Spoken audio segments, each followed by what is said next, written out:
di ñëw tax yéen ci li nga xam ne moo di seen rubrique le grand entretien tey jii nag ñu ngi dalal ñu am mbégte di dalal ñi nga xam ne moo di amicale Entraide du contingent 87 Pire ñoom laa toog fii tey ñoom seq ñaari njóobeen ak benn njaayeen balaa ñuy xuus ci waxtaan bi ñu présenté leen d'abord ki nga xam ne moo di seen njiit di Mamadou Diop mooy président amical bi Mamadou Diop ñu ngi lay nuyu di la ziar. maa leen di nuyu ku nekk sa tur ak sa sant. jërëjëf après ñi nga xam ne ñu ngi toog ak ki nga xam ne moo di le chargé de la communication di Adama Diop Adama ñu ngi lay nuyu. asalaamaaleykum maa leen di nuyu di leen ziar di leen ñaanal jàmm di ko ñaanal ñëpp di ko ñaanal surtout waa commune Rufisque Nord ñi nga xam ne tey ñoo ñu jox yaatal ñu ubbi ñu seeni bunt ba ñu ñëw fii tey di fi def émission bi ñoo leen sant di leen gërëm di leen ñaanal jàmm di ko ñaanal ñëpp wasalaam. jërëjëf Adama ki teeloon nekk ci pegg bi moo di ki nga xam ne moo di Moustapha Ndiaye di adjoint au maire donc de la commune de Rufisque. Moustapha ñu ngi nuyu di la ziar. ñu ngi dellu ziar bu baax a baax salaamaaleykum mbokk yi donc ñu ngi nuyu kenn ku nekk di la ziar di leen jaajëfal bu baax a baax di am mbégte teew ci émission bi. jërëjëf donc pour tàmbali waxtaan bi ñu ngi jox kàddu gi ki nga xam ne moo di le président du Mamadou Diop di la laaj monsieur le président lan moo waral amical bi. waaw amical bi contingent la bi ñu demee nag demandoo armée en 1987 dem ba def carrière militaire ba pare ñu ne nag duñu toog comme que servir nañu suñu dëkk ba pare dañuy servirateur suñu dëkk nan lañ koy servir dañuy créer benn association ñu tudde ko association entraide dimbalante suñu biir ñun ñi nga xamante ni parce que contingent 800 personnes bon yàlla def na ñu bëri jógee nañ ci ñuy blessé nañ mënatuñu dara ñu ne nañu ñi nga xamante ñoo fi des nañu xool nu ñu leen mën a jàppalante ñun suñu biir loolu moo tax ñu nekk nañu créer association entraide de la du contingent classe 87 yi. donc su ma la déggee bon donc amicale bi c'est une amicale nationale donc ñu ngi wër Sénégal 14 régions. national mi ngi ci 80 régions même am na waa diaspora yoo xam ne ni sànq bi mu doon wax nii am na ko wax ne diaspora la bokk mi ngi ñu doon woo di ñu féliciter ci initiative bi fii. waaw kon léegi ñu ngi jëm ci li nga xam ne moo di seen i le 13 août di seen i bëccëg boo xam ne da ngeen ko tuddee donc journée de reboisement. donc le 13. est-ce que mën nga ñu andil quelques éclaircissements par rapport ak journée le 13 bi ñu jëm lan mooy li nga xam ne moo di sababu journée boobu noonu. waaw sabab bi damay dellu tuuti ci ginnaaw lan moo tax ñu kii parce que siège bi dañ ko fii la nekk maire nord bi ñu ñëwee le maire Kassé moo jàppale ñu nañu saa yoon bëggee réunion même conseil municipal du amee yéen ngay bëgg jël seen date réunion dañ koy jox ñu jox leen ko wala ñu seete leen salle ñu ne nag ban acte lañ ko mën a jàppale ñu ne ay action citoyenne rek lañ mën a def li nga xamante ni moom lay nit ñi soxla de nit ñi duñ ko def ñun ñu defal leen ko mooy par exemple jëmbat garab bi loolu tax ñu ne gaa yi xalaat ni jëmbat garab don de sang ak nettoyage bon ñun dans un premier temps nañ commencé jëmbat garab léegi nag ñu ne duñ jëmbatee garab nañ ci waxtaan ak maire nekk lii lañ bëgg a def maire vraiment mu encouragé ñu ci jàpp si ni mu si war a jàppee aussi loolu moo tax ñu ne nañ commencé def reboisement bi. donc jërëjëf monsieur le président donc su ma jubloo ci ki nga xam ne moo di Samba Diop Adama Diop Balma di chargé de la communication donc bu amical bi Adama donc programme baa ngi noonu donc le 13 août la donc soreetul donc là je crois que benn fan lay doon donc je crois que da ngeen yan site ngeen ciblé pour joxe ñi nga xam ne ñi nga xam ne moom ngeen di jox garab yi. waaw maa ngi dellu di la sant di la gërëm ba nga ma joxee micro bi waaw dañuy dollu rek di gërëm le maire di gërëm adjoint ñu naan ko Tafa Ndiaye moom mi nga xam ne ba mu yëgee yëf yi ba léegi nelawul toogul lépp lu ñu soxla rek mi ngi ci taxaw xam nga tey la samedi bàyyi na ay yiteem yëpp mënoon a toog këram toog di noppalu ko di dellu si tuuti ci sa question mooy site yi nga wax site yi nag jël nañ canal bi jël nañ ko jël nañ école yi jël mosquée jël cimetière jël quartier yi parce que dafa am ay bàjjenu gox yoo xam ne dañoo bëgg ñoom it ku leen jëmbatal garab ci seen quartier yi parce que ñun dañoo jóg rek luñ ñu waa Rufisque wax rek ñoo ngi seen ginnaaw dañ koy def incha allah suñu ci yàlla maye ba ñu egg ci jàmm loolu la ñu ñaan yàlla si di daal mi ngi noonu incha allah daal ñoo ngi ñaan yàlla waa Tëngéej nañu jóg ñoom ñëpp ñu jóg jàpp ci liggéey bi parce que garab dafa am solo sunu borom sax am na lu mu ci wax parce que soo jëmbatee garab mala yi dañ ciy toog féexlu picc yi dañ ciy toog féexlu ku ko jëmbat nag di nga ci am tiyaabi bu baree bari di ñaax te di leen ñaan waa Tëngéej ji fu ñu jëmbatee garab xam ngeen ne garab am na lu muy laaj jëmbat rek taxaw mu yem foofu parce que soo jëmbatee laaj na nga wut loo xam ne day protéger garab gi te loolu incha allah am nañ ko wut nañ ko mooy ay gavion am na yoo xam ne fer la am na yoo xam ne kilintinding la léegi nag lu ci des suñu jëmbatee ba pare population Tëngéej ñoo ci des mooy sotti ndox parce que nit su naanul sax waxuma la baaxul waxuma la garab te garab xam ngeen lan moo koy dundal muy ndox too gisee Sénégal ñi faral di taamu di jëmbat garab nawet la lan moo indi nawet ndox kon dañuy ñaan yàlla di ñaan waa Tëngéej nañu ci jàppale suñu jëmbate fa bare ba dem soo xoolee amical bi ñu ci bëri dëkkuñu fi am na ñu fi dëkk nag mais man mi di waxee sax dëkkuma fi mais di ñaan yàlla rek suñu paree nañ ci sotti ndox par garab bi mun a sax ñu jëriñoo ko ñëpp jëriñoo ko. léegi Adama pour delluwaat ci cible yi parce que léegi dafa am loo wax léegi mais dafa xarul leer quoi par rapport ak seen cible xam nga da nga wax léegi ne am na les mosquées am na aussi les cimetières foofu c'est à quel niveau au niveau nord la wala ci Tëngéej bi yëpp parce que aussi mosquées yi bëri nañ fi cimetière également au niveau de Rufisque je crois que xaw nañ fi takku tuuti. léegi est-ce que yow seen li ngeen am ci limu garab mën na dajal mosquée yi nga xam ne moo di jàkk yi ak tous les lieux de culte. waaw ñun dañoo fas yéene incha allah jëmbat 1000 garab 1000 parce que timit maire bi teg na ci loxoom muy Moussa Kassé du ma ko fàtte di ko wax mukk kooku moom dañ koy ñaanal yàlla li mu bëgg ci maire bi yàlla na ko yàlla defal te dugal na ci loxoom dugal na ci dooleem dugal na ci poosam mën nañoo bàyyi rek ñun waa amical bi mais defu ko dafa jóg taxaw takk ay dàllam takk ceinture am ànd ak ñun mook adjoint bii toog ci man muy Moustapha bii Ndiaye kon ñoo leen di gërëm di leen sant école yi wër nañ école yëpp parce que ñun ay militaire lañ balaa nga def dara da ngay def reconnaissance mooy suñu la santé mbir ne la demal fee nga def fa af yëf da ngay dem xool terrain bi naka la bindoo ak naka la mel di la dolli tuuti rek di gëmaro waa UCG parce que ñeneen balaa ñoo jëmbat dañuy nettoyer te mooy dëgg waaw dëgg gu leer a nga noonu nit ki balaa ngaa jëmbat garab da nga koy bale ba mu set nga mun ko jëmbat kon kontaan nañ ci ñoom trop di kontaan ci ñëpp nag waaw loolu daal li nga bëggoon xam mooy site yi école yi nga wax léegi ak mosquée yi dinañ ko bale dinañ protéger dinañ jëmbat garab incha allah. léegi su ma ñëwee ci ki nga xam ne moo di Moustapha Ndiaye moo di adjoint au maire donc de la commune de Rufisque Nord maire dirigé par ki nga xam ne moo di Assane Kassé man question bi mu la njëkk a posé rek mooy yéen lan mooy seen wàll ci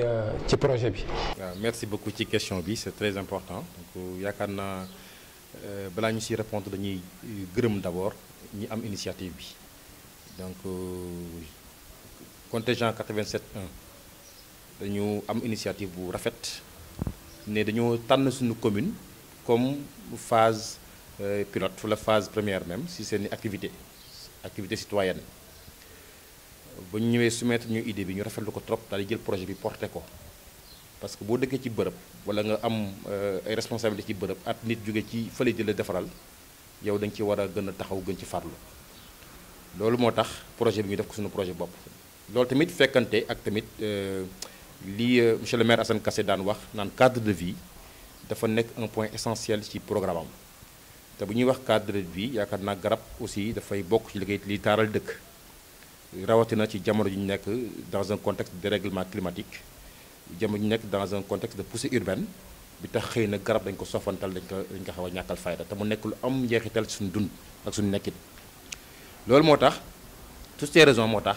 commune bi jël projet bi porté ko yàlla def mu am yeneen association yeneen citoyens yu amoon même mbëbët même xalaat bokk na ci ku mel ne Choula Ndiaye ñëw dolli ci projet bi ñëw dooleel ko yeneen aussi partenaires yu bari sax yu ñëw amoon aussi ñëpp mbëbët jàppale ñu UCG si la bokk Muraille Verte si la bokk mairie ville si la bokk conseil départemental ak ay entreprises yu nekk ci dëkk bi aussi ñoom taxawit fas yéene taxaw pour jàppale ñu pour ñu mën a réussir journée boobu noonu pour vous dire que ni 1000 garab du caaxaan te ci 1000 garab lañu bëgg a def ci commune Rufisque Nord lañ ko bëgg a def 1000 garab ci benn bis ñu bëgg ko def ci commune Rufisque Nord moo xam le long du canal donc jàpp fin canal ba Pont Régal moo xam aussi mosquée yi fi nekk yëpp ci commune Rufisque Nord bi écoles yi poste de santé yi ak aussi ay citoyens yoo xam ne bu ñu ko bëggee seen biir kër ñu jox leen aussi ay garab ñu dugal ko fa garab bu nekk nag ñu fas yéene ko protéger fas yéene ko sàmm ba mu màgg ak jàmm ak salaam voilà. léegi yéen en tant que municipalité lan ngeen lan mooy seen ndimbal par rapport ak ñoom seen programme bi quoi sur le plan logistique mais aussi sur le plan financier. waaw ci fànn yëpp parce que nee naa la sànq projet bi dañu jël porté ko ñun ñoom ñoo am idée bi mais dañu ko porté dañu ko def ensemble mu nekk suñu projet looloo tax ci fànn yëpp dañu ciy taxaw lépp lu ñuy tax lu war a nécessité suñu taxawaay dañ koy def ci fànn yëpp nag sans exception parce que ñun li ñu intéressé rek mooy journée bi nekk réussite garab yi ñu mën ko implanter suñu commune mën ko protéger ba mu màgg lépp ci ndimbalu suñu borom ak tamit ci ñi am xalaat bu rafet bii ba di ko jafe. Voilà, merci donc monsieur le maire. Donc pour revenir donc au président,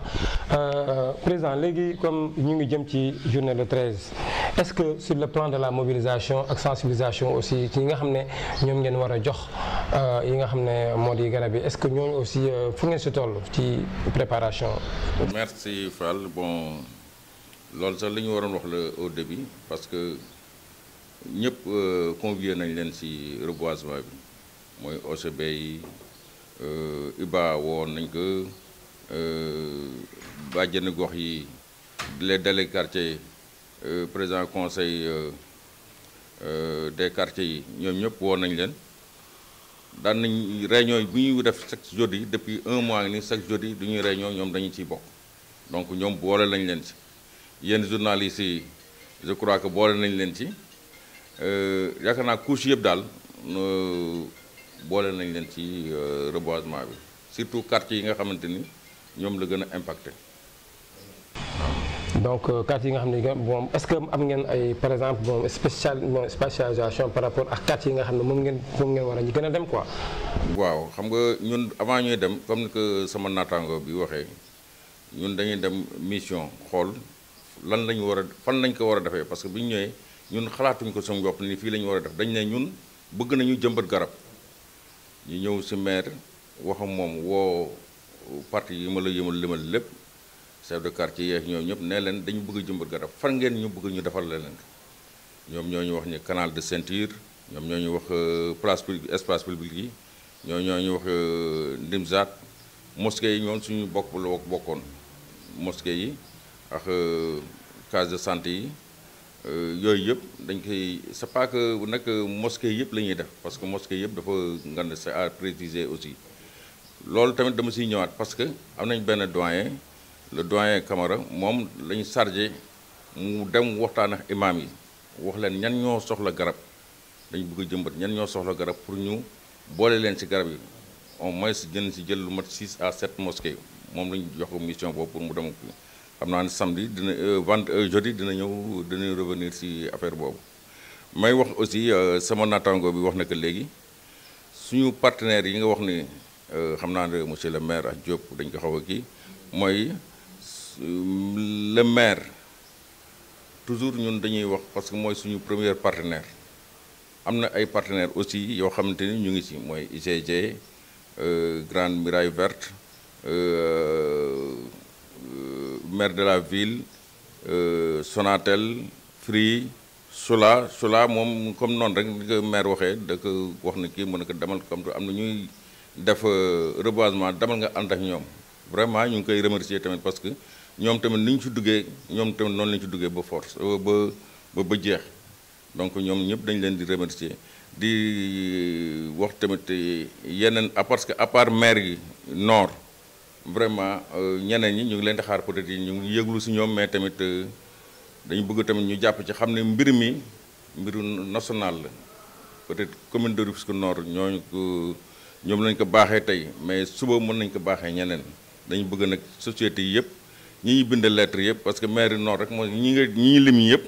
maire nord moo ci jox teggum tànkam ICG ak Grand Muraille Verte donc dañuy ñaan tamit ñoom ñëpp duñ ko dégg yéen tamit doon ñu ko mën a jàllale ñoom ñëpp ñu jàpp si Sococim fii la nekk nañ ñu jàppale ci mbir mi yéen ñëpp ni ñu si jàppale ñun soxlawuñu ay kii mais nañu jàppale ay ndoxo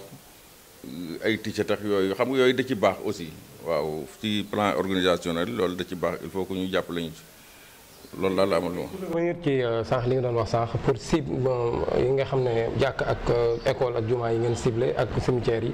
parce que aussi wax nga ko léegi quoi da ngeen am benn comité boo xam ne moom mooy def sélection bi te loolu aussi c'est très important parce que loolu bu amulee rek par exemple bu ngeen joxee Massamba Mademba amul moom mën nañ ci gis boppam quoi nañ kon dafa am ay gënaat la ñuy def yooyu quoi donc foofu aussi vraiment c'est très important xaw moon ni bon amul na benn sélection bu ngeen dénk benn comité wala benn commission boo xam ne moom ngeen doon def loolu aussi vraiment c'est très important pour nga ci revenir pour wane ne 1000 garab baax na bëri na bëriwul mais aussi du mën matee ñëpp waa Touba enfin waa Tëngéej yëpp quoi. voilà 1000 li ma loolu wax naa ko même réunion sax loolu dama koy wax dama ne naan 1000 garab lañu indi ça ne veut pas dire que ni ñëpp ñooy am garab parce que garab duñ ko jëmbatee doo génnoon ci biti léegi am na jënd nañu ay gavion yi benn bu nekk mu ngi jar 6500. loolu ñun ñoo ko jëndal suñu bopp suñu xaalis dañ ñoo ko jëndal suñu bopp c'est pour les populations bëgg nañ aussi ku ñu jox garab ñu parrainé ko kenn nit même duñ ko parrainéwul kenn nit kooku na jël duñ ko jëmbatee si këram ne taxaw ne garab gi man maa ko moom. waaw parce que peut-être duñ ko jëmbat ñun ñii je pense que duñuy jëmbat garab mais duñ ko fekkee parce que ku am 60 ans presque je crois que même doo jëmbatee garab yaakaaroo ci feexlu mais pour suñuy doom la ak suñuy sët sëraat il faut que population bi xam loolu population bi xam ni garab yi ñuy jëmbat pour que seeni doom seen sët sëtaat la donc dañuy ñaan yàlla daal kuñ ci jëmbat garab mu nekk sa booru kër nga xamante ni même du nekkul sa booru kër xamal ni lii ñuy jëmbat nii pour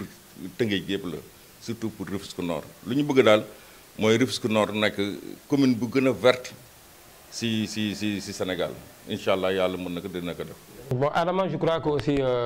après activité bi du ngeen yem fii à part journée de reboisement bi yan activité moo taxawaat peut-être seen kanam quoi. su ma ko limee sax damay juum parce que mun nañu wax ne lu si bëri mun na cee topp doona saa mi ngi fi kooku tamit fas yéene nañ ko def dañu ñaan yàlla rek yàlla may ñu gudd fan ak wér la daal ba ñu tal ko te mun ko te def ko. parce que daal lu ko suma naataal nga waxee commune Rufisque Nord moom yaakaar naa ne ñun ñoo ko moom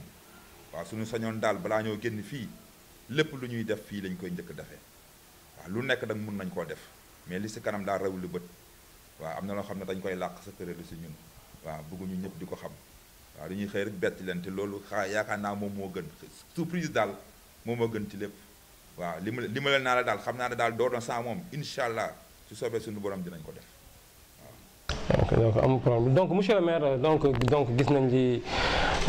président wax par rapport à seen association mais yéen aussi au-delà par exemple de l'accompagnement donc sur le plan logistique ak financier bi aussi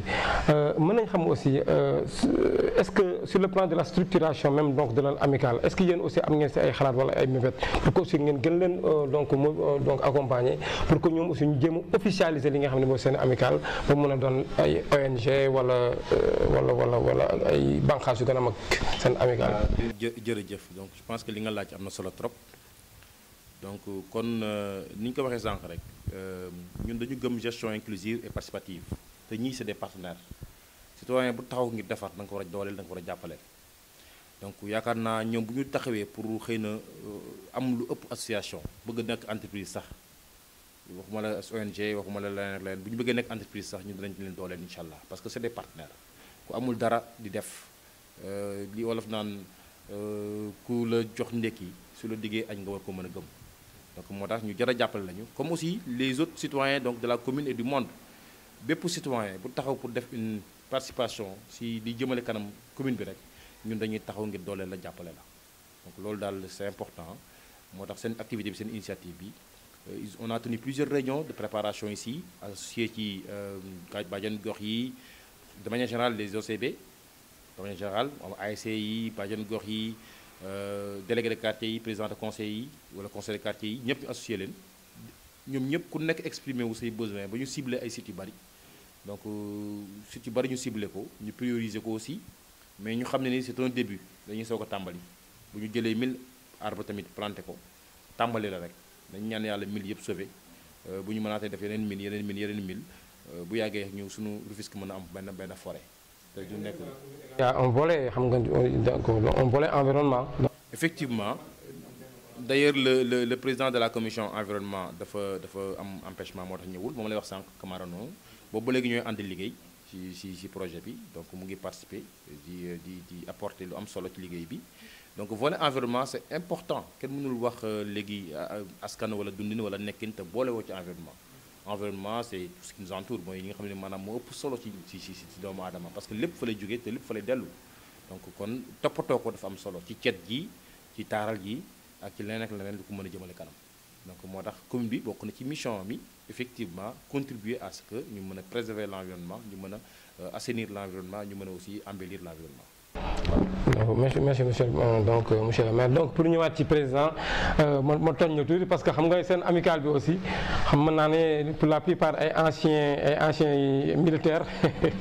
yéen a ko jiite quoi am na sax ñu yaa ma koy wax sànq en off ñu am koo xam ne ki nga xam ne moo di Adama mi ngi nekkoon DIRPA yow aussi également yaa ngi nekkoon génie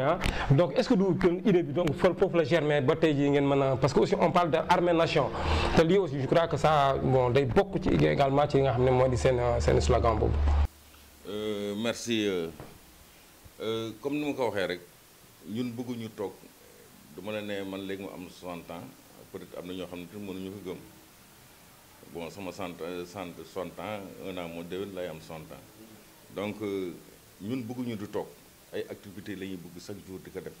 parce que militaire loolu la jàngee à l'âge de 18 ans Adama 18 ans la ñuy demandoo armée ñu demandoo boobu ba léegi ba ñu dajewaat ñu retraité ñu dajewaat benn place ñu ne léegi suñu xalaatuñu dara luyul mais mënoon nañu am na ñoo xam ne dañuy dispersé wu mais ñun dañu regroupé waat peut-être nombre bi ñu amoon mënatuñu ko am parce que presque moitié bi yëpp décédé nañu bon ñu ne nañu fi nekk dañu xalaat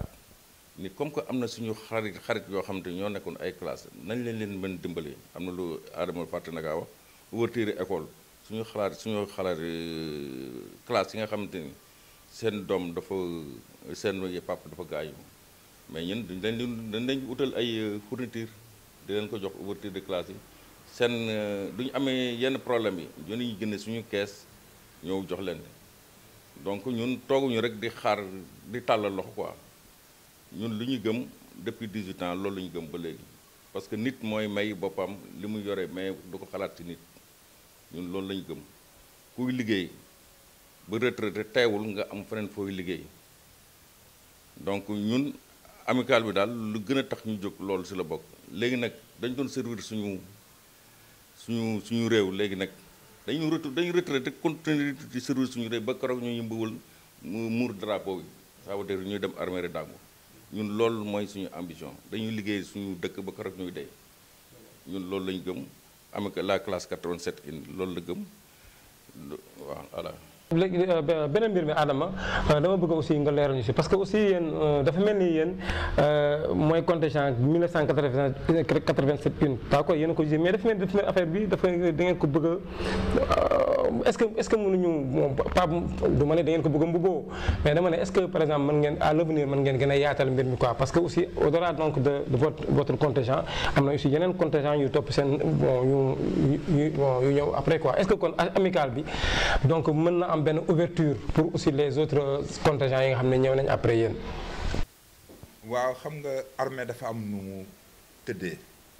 dafa am ay contingent 1987 une am ay contingent 1986 une li ngay wax nii xëy na da nga xoolul rek mais soo xoolee Sénégal bi yëpp contingent yëpp am nañ amical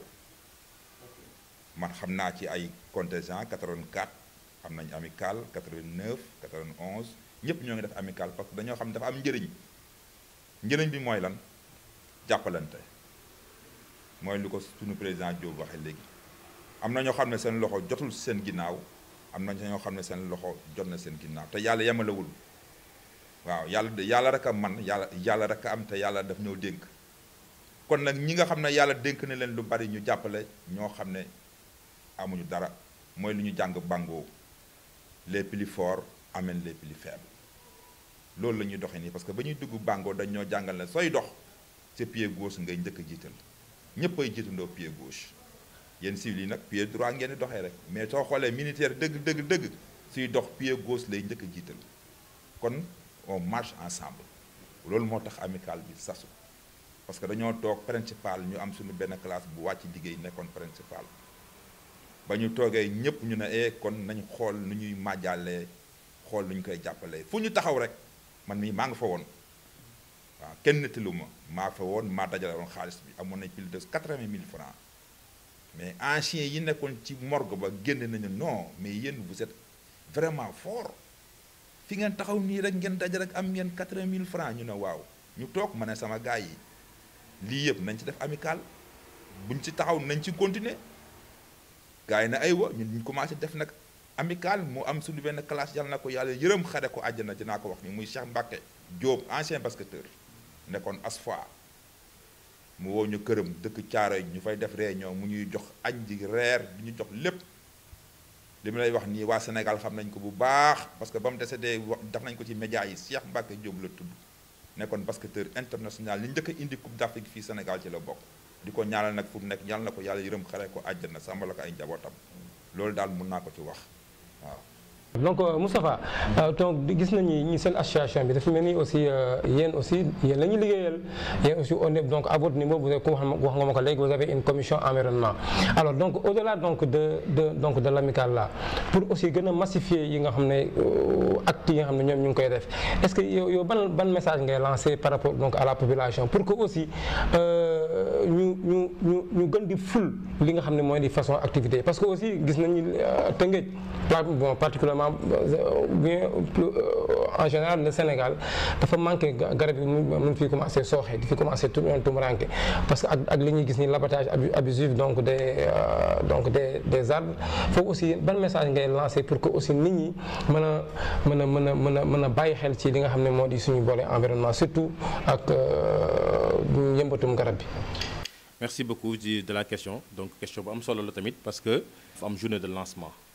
dina am cérémonie de lancement boo xam ne maire moo koy présider associé avec les autorités de la commune et du département ñëpp ñëw accompagné de nos partenaires ñëpp ñëw incha allah ñu lancer journée boobu noonu ñu ngi ñaan waa doomu Tëngéej yëpp ñu ñëw fekkee ko teewee ko. waaw ñu ngi ko bëgg a defee ci booru canal bi incha allah ci booru canal bi dañu ko bëgg a defee parce que canal bi. avant pont Gabin wala Gendel bi rek de toute façon dinañ déterminer lieu bi exactement parce que ñoom ils vont faire le travail de reconnaissance pour wax ñu fii la parce que liggéey bi ñu doon def boobu léegi mooy fan la ñuy def garab yi maintenant li ci des mooy fan la ñuy def cérémonie bi donc mën nañu wax ni le long du canal daal dinañ fa def cérémonie bi incha allah en attendant ñu lancer activité bi woo ñëpp nag le 13 boobu noonu mooy samedi bii di ñëw incha allah ñu teewee ko rax ci dolli tamit askan bi bu ñuy ñëw nañu xam ne ku ci bëgg yóbbaale garab sa biir kër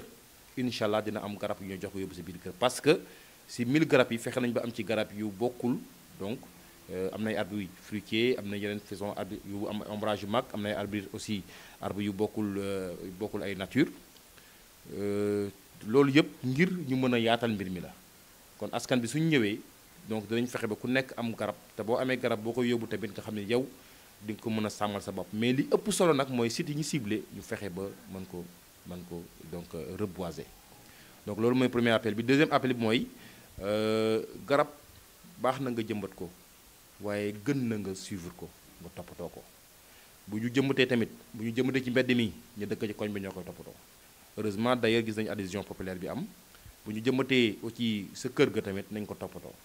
garab gu nekk ak nañ koy toppatooyee incha allah ñu ngi ñaan kenn ku nekk boo jëlee ci garab yi jëmbat ko si kër nga toppatoo ko ba mu màgg ak jàmm donc loolu aussi beneen aspect la dinañ am li protéger garab yi mu wax na ko sànq Adama wax na ko sànq muy gavion yi mooy dañuy wërale garab gi ba mën a mala yi duñ ko mën a lekk xale yi duñ ko mën a damm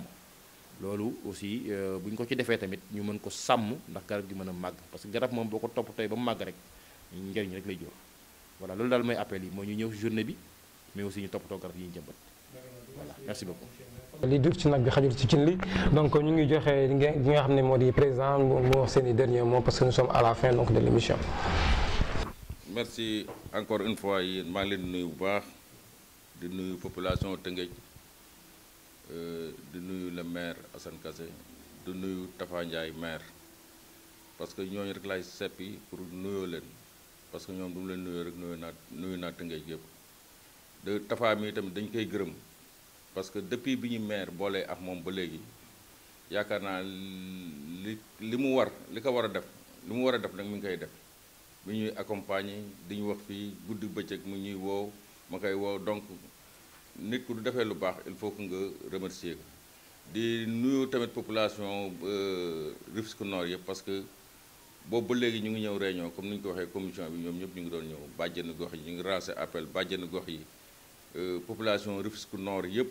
nañ ñëw jàpp parce que garab yi ñoom ñoo ko moom ñoom lañ koy jëmbatal. di nuyu tamit Sula parce que moom mi waroon na fekkee ci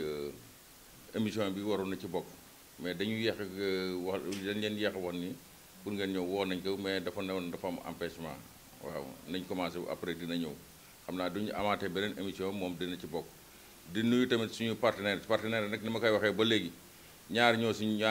si ñëwagum mooy Eaux et Forêts la grande muraille verte ak mairie bi ak UCG ñoom ñoo fi ñëwagum donc dañuy ñaan yàlla nag waa Sonatel surtout waa Sococim ñoom nañ jàpp ci bis bi Sococim UCG Free Money grande muraille verte ñoom ñëpp nañ jàpp ci bis bi waaw yéen tamit maa ngi leen nuyu groupe Liberté maa ngi leen nuyu bu baax waaw parce que dañuy ñaanal yàlla ba ngeen am ay studio sur le plan national et international. merci président donc mi ngi noonu kon mbokki xarit internet yi doon suivre li nga xam ne moo di seen grand entretien yi sur Coumba TV donc waxtaan baa ngi noonu tey ñu ngi doon recevoir ñi nga xam ne ñoo di amicale entraide donc du contingent 87-1 bi nga xam ne fii au niveau donc de la commune de Rufisque Nord donc ñu bàyyi xel ci loolu seen programme yi nga xam ne ce sera le 13 août n'est-ce pas 2022 bi fële ci Pont Gabin donc foofu la ñuy defee li nga xam ne moo di lancement donc de la journée de reboisement donc ñu ngi leen jox dig daje beneen yoon ci beneen émission quartier donc à la une wala entretien le grand entretien merci.